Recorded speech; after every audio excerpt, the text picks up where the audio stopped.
Welcome to our kitchen. Today we're making a kale salad. It's going to be topped with a nice seared wild-caught salmon. We have some dried cherries, some almonds, maple lemon vinaigrette. Very simple. Let's get started. So we have some gorgeous kale here today. When you have a woody stem like this on a kale, it's a good idea to go ahead and just pull right down the scale. You're going to see how it comes right off.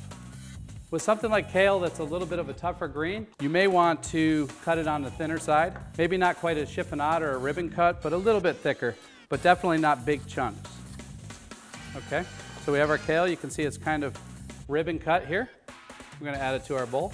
Next step, pull together our vinaigrette, which is 3 ingredients, which makes it very, very simple.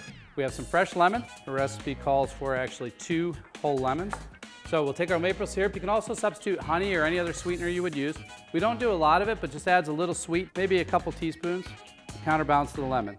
I'm going to finish that off with a little olive oil. This is a nice Queen Creek local olive oil. We're going to whisk this up.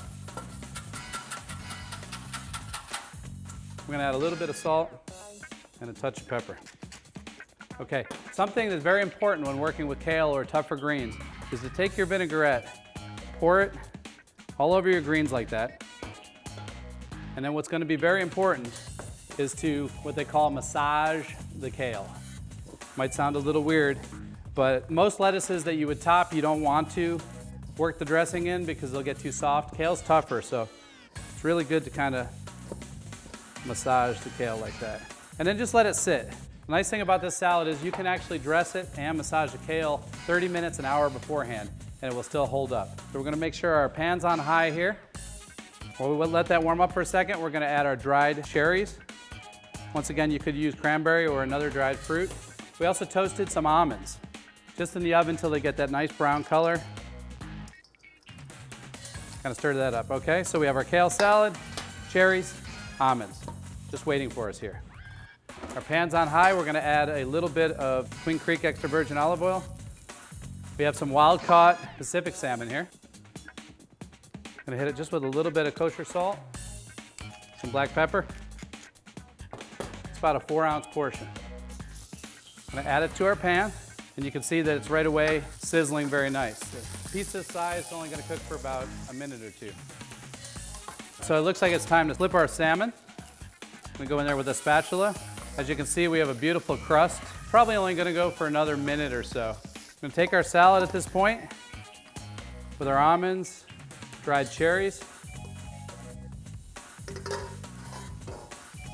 I'm going to turn our salmon off, let it finish for just a second. We're going to take a zester, which is a tool you can get for a couple bucks at a kitchen store. And we're going to take a little bit of lemon zest. Smell the oils coming out of the lemon. That's why it's so fragrant and nice to use. We're going to take our salmon, we're going to place it right on top of our salad there. We're going to take some of this lemon zest, and we're just going to kind of garnish and add a little pop of lemon flavor to the dish. And there you are. And we have a kale salad with cherries, almonds, wild salmon, and a little lemon zest.